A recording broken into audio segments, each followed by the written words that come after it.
Hey, it's just Dennis back at the studio. I wanted to drop a quick note about today's episode, kind of like a disclaimer, just to make things clear, so that you understand this. Remember that all the content we do is educational here. That you want to get uh, your own personal professional advice. It's not tax advice. It's not investment advice. It's not legal advice, and it's not an offer of doing anything. These examples are hypothetical. I picked 8%. I think 8% is a good number to pick. I could have used 5. I could have used 10. If it was 1995, I would see people using 12% rates of return, which I think is grossly excessive. Which is why I looked at 8. And that's where I came up with that number to kind of illustrate more the difference between saving early and saving late. And that's the real key here. That's the educational takeaway. But it's not reflecting any specific investment. It's just a number I picked. I don't want to say out of the air. It's just a number I picked. Obviously, if you're investing, it involves risk. It involves potential loss of principal. It involves potential loss to inflation. There are a whole bunch of different investment risks out there, depending on the investment you use. And you want to be very careful of that. And always, always, always consult some sort of financial professional before you start any investing. Welcome. You are now linked to your Telecom retirement. Hey, how are we doing today? I want to, before we start, I found this as an interesting study on human nature. I want to spend like 2 minutes on this if I can. I was reading somewhere online that the University of Tennessee, the Bill Dance, the fishing guy with the big T hat, they have increased ticket prices for football this year because they have to pay out money to their athletes for name, likeness, image, whatever that stuff is called. So college athletes can now receive compensation because they're being used in advertising and things of that nature. They're capitalizing on their name. And I think that's great. I think that's wonderful. But Tennessee decides, well, we're going to raise ticket prices to pay for this. And I said, let me just do a little research. And I don't want this to be a blame on Tennessee specifically or the higher education wasting money, although they've done a spectacular job over the last 40 years of doing that. I'm not blaming them for that today. I want to point out something different. So I did some research, and their football program generates something like $135 million a year to the university. And I keep thinking of, man, how many projects does that fund in the university? How many special things that they just decided they wanted to do because they have this largesse? Have they implemented over the last 50 years? And I think it's a lot. And their first thought when some of their revenue wasn't going to trickle down to the university level was not, can we cut some fluff? Are there things that we have that we shouldn't be doing? Oh, no. It was, how do we get somebody else to pay for this? Oh, we'll just raise ticket prices. We can't renegotiate with ESPN or whatever. But we can raise ticket prices and we can still, have all of the stuff that we want as the university. And I don't think they're evil in that. I think it's human nature. And I think it's a good example of us watching out for our government. Local, state, federal, does a spectacular job of this. They will look for the deepest pockets and the quickest way to solve a problem as opposed to actually solving the problem. So be aware of that. I found it very interesting that they couldn't find the money to pay these couple $1 million when they raise $135 million a year in revenue. I think they could have found a couple of bucks to pay these young athletes what they were deserving. But what I want to talk about today is I was reading, probably when you hear this, at least a month and a half ago, in I think the Wall Street Journal, is in 2025, there is going to be a change in the 401k catch-up provisions. Now, you probably know that you contribute up to like $23,000, $24,000 in your 401k. And if you're over the age of 50, you get a catch-up of about $7,500. So you can contribute extra money to your 401k during those years to try to catch up some time. Well, because of the Secure Act 2.0 signed by Biden 2 years ago, I believe, is one of the provisions is for people between the ages of 60 and 63 can now contribute not $7,500, but get this number, $11,250. Not 11,000, not 11,500, 11,250, because there's nothing like making it as confusing as possible when you're in Congress. It adds up to $3,750 more, but for that window of 60 to 63, you contribute this more money. Why not 60 beyond? Why they capped it at 63? Again, it's Congress. I don't know. They like making things complicated for minor reasons as opposed to just simplifying things. So it got me thinking about compound interest, and I'm going to try my best to make compound interest exciting today. And it's not an exciting topic, but it's an important topic. It's something we need to understand because it defies logic on so many levels. Is when I was in college and just after college, I worked at a trust company in Boston. And my gosh, it was a trust company that managed money for the super wealthy, the old guard. And boy, these people knew how to do compound interest. They would lock things up for decades, just to be able to make sure that they could maximize the amount of money it made because of the compound interest. I'll give you an example of what I mean by locking that up. Is you remember when George Herbert Walker Bush, George Bush, the fighter pilot, Texas governor, president guy, his dad, when his dad was president, and he would go to Kennebunkport. That was the family compound. The Bushes have lived in Massachusetts, Maine, Texas. I want to say there's one other place like Indiana or something like that. They've lived all over the country. They don't have really a central area. But there's this house in Kennebunkport that they would go to right on the water. And what most people didn't know was George Herbert Walker Bush did not own that house. It was not his house. It was in what was called a dynasty trust. I think it was his grandfather that created the trust, put the homestead that was worth a lot of money. It was this rolling place right on the water. And it was either George and Jeb's death or George and Jeb's kids' death when that trust actually has to be broken and that property be sold and the taxes paid. And you think about all of the growth that property was probably the 1920s, maybe the 30s when they put it in, and it's the 2020s now. It'll be maybe a couple of decades before they sell it again and they got all of that. That's the type of compound interest that the really rich deal with. So I want to kind of go through a thought example. And I came up with this 30-something years ago. I came up with something close to this, and I just had to recreate it from memory. If I've got 3 workers that work at Verizon, let's say, and they all start on the same day. They're all 21. They're all the same birthday. They start work, and they're going to work their entire career at Verizon, which is unheard of these days, but they're going to work their entire career at Verizon and retire at 65. So the first guy, we'll call him Al. He's Al. Al, right away, he makes $100,000 a year, just as the other 2 guys do. He decides to put 10% into the 401k, and that's $10,000. And he does that until he's about 32. And at 32, he's got 6 kids, and he doesn't know how he's going to save money anymore. He stops and he goes, boy, I hope I have enough money. I hope I have enough money. Now, the guy in the next office over is Bill.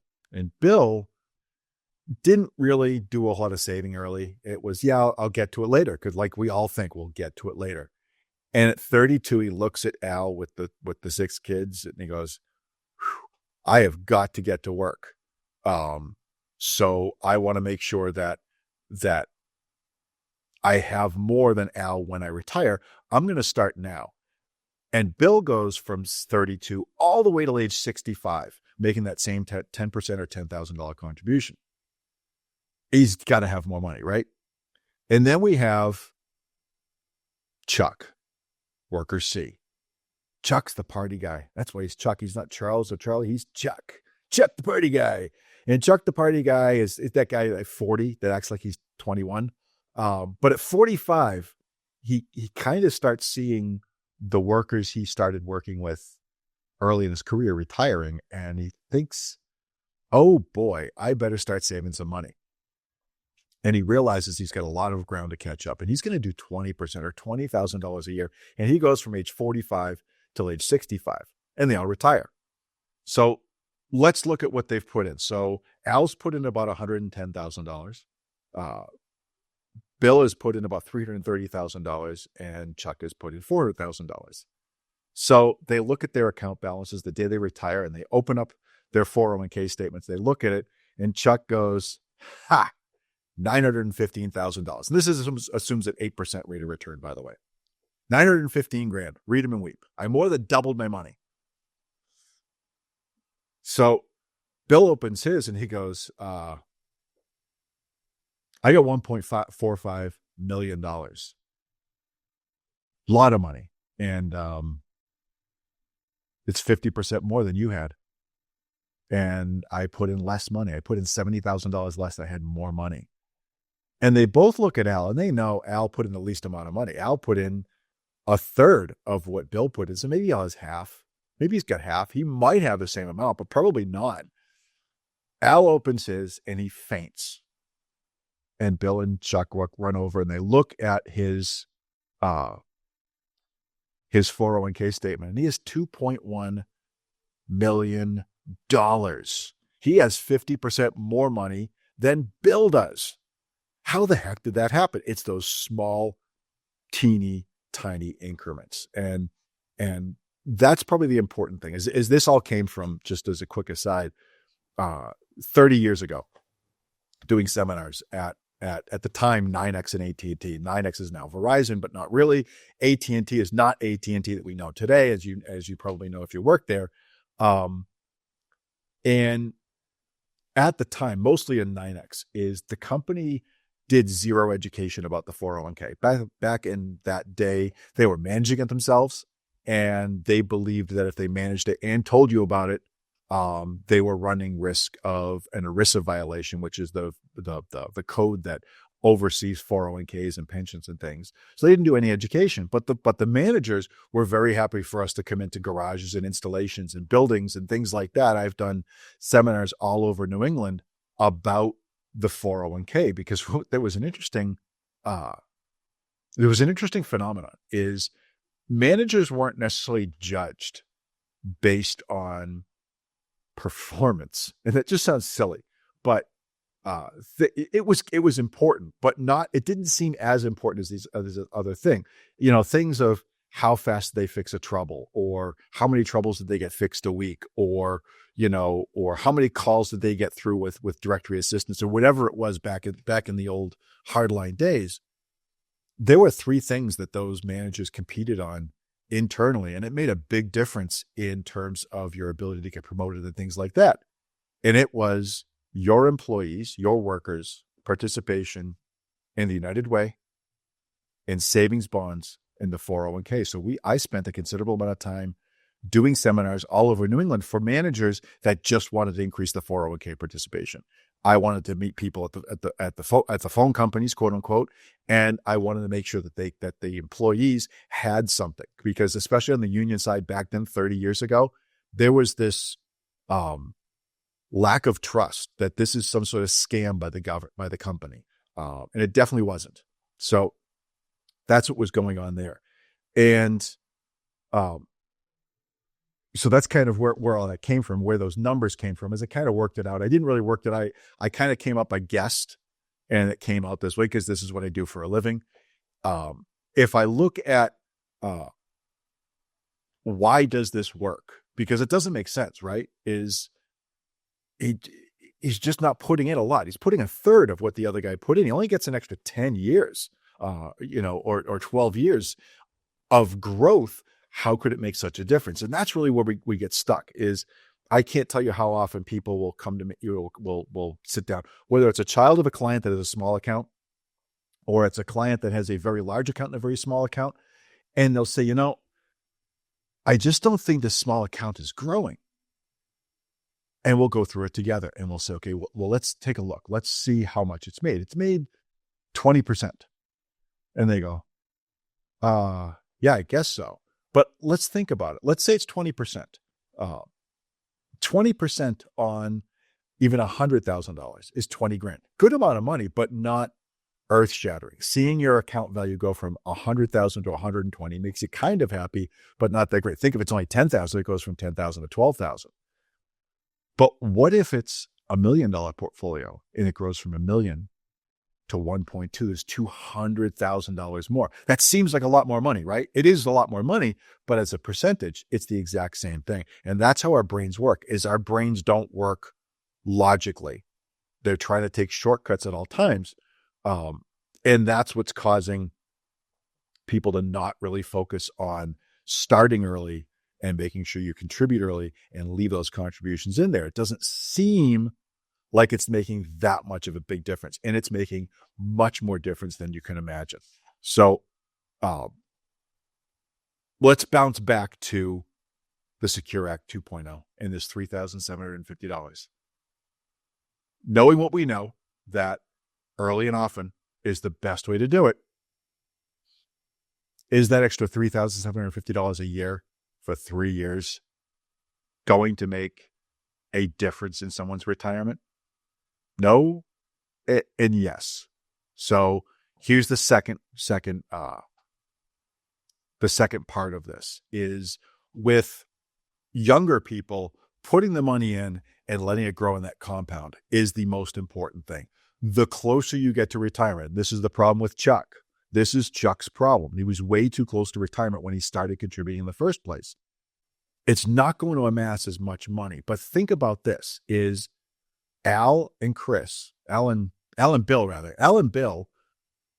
are living on $90,000 less taxes, right? Because they're putting 10% in. Actually, Al is living on $100,000 a year because he's not contributing anything when he's retired. So he's got a much bigger nut to fill. He has to come up with a lot more money in retirement to compensate for that income loss. But Chuck's only living on $80,000 less taxes.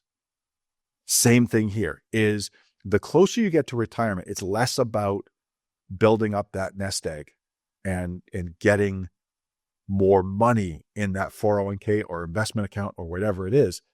It's much more important that you're controlling spending and you're living on less, because we can all probably live on less. The majority of people could live on less. We just don't think about it. By increasing the savings rate, all we're doing is we're saying, okay, instead of living on, X, it's going to be X less $3,750. And that can make or break somebody's situation. So it's never too late. It's just how it affects your retirement is it can take care of you in different ways. Is I have seen people that don't have a lot of money in savings, but because of the saving that they do, and they don't have a lot of money in savings because of just happenstance, divorce, medical issues for children or things like that, or helping out the kids, things of that nature have caused them to not have savings, but their ability to save is still very high. So they're living on a lot less. Because of that, they don't need as much money in savings, so they can live on Social Security, possibly a pension, and be okay. So it really depends on your situation. So to kind of wrap up, and this is a short day today. If you're older, it's still important to save, and it's still important to try to save more. It's vitally important because it is going to provide you with a controlled spending in retirement. If you're younger, under 45, under 35, under 25, save that money. I cannot express the difference it will make. Is, my son-in-law and my daughter, the ones not married to each other, both work for me. And they're both in there. Actually, Justin's 29. I think Justin's 29 this year. The big 3-0 next year. And Anna's 25, 26, something like that. I know their birthdays. That's the important thing. The year, it's not so much important. Is with both of them, since they started working here, I have made sure that they are contributing to the 401k because it makes such a difference. Is these years are so important. It's absolutely important. So if you're not younger, but you know somebody younger, it's your child, it's your grandchild, it's someone at work. You really need to encourage them. And if you need to send them to this podcast, send them to this podcast. If you need to just kind of go through the example of look at these 3 people, definitely do that. But starting early is so, so, so important. I have a married couple right now that we actually took money out of their 401k, if you can believe it, to put in a pool. And you're thinking that's just stupid. And it is. It is. But both of them started maximizing their 401k when they started working in their early 20s. They're in their mid to late 40s. And the amount of money they have amassed based on their current spending is probably almost enough to cover everything in retirement. So their need to save in the future is minimal, and their ability to take out money and pay the taxes and the penalties on this is actually making it doable. And they desperately wanted this pool, so they got a pool this year. That's the big deal. So the last one, I think I talked about this in the last podcast or the podcast before. Parents, grandparents, if you have young children, you can really, really, really, really, really make a difference here is by putting money into a 529 plan. And I won't get into a whole lot of details. You can go back to the previous broadcast. I went into detail about this. This is really where you're maximizing. It's potentially 65 years worth of growth as opposed to 44 for Al that got that growth is 65 years. Start a 529 plan, put the money away. Don't use it for college. Don't use it for college. Don't worry if they go to college. We don't care. But once they reach college age, you can start converting that 529 plan into a Roth IRA, tax-free to them. You can let that money compound over a 65-year period before they touch it at all. That's super massive. That's taking those super rich people using their strategy for your benefit. So again, saving more is important, and saving more can do certain things for you based on your age. If you're younger, saving more now will pay massive dividends later on. And if you're older, saving more now will keep spending under control and allow you to be able to live on your nest egg that much longer. So that's what I've got today. I hope you learned something. Like I said, it's a little bit shorter than normal. If you do know someone, whether they're 25 or 65 that needs to hear this, make sure you share the podcast, and you can do that right in your podcast app, wherever that is. Whether it's YouTube, Spotify, Apple, however you listen to them. If you get a chance, run a rating and, get us up on the numbers there. But other than that, I will see you next time. Stay safe out there. Thank you for listening to Your Telecom Retirement with your host, Dennis O'Keefe. Please click the follow button to be notified when new episodes become available. You can find information for Dennis, our guest, or resources mentioned in today's episode in the show notes. The information in this podcast is for educational purposes only. The content is not intended to be a substitute for professional investing advice. Every individual situation is different. You should consult an expert before making any changes to your financial situation. For more information, please see our disclosure information at www.successfulmoney.com.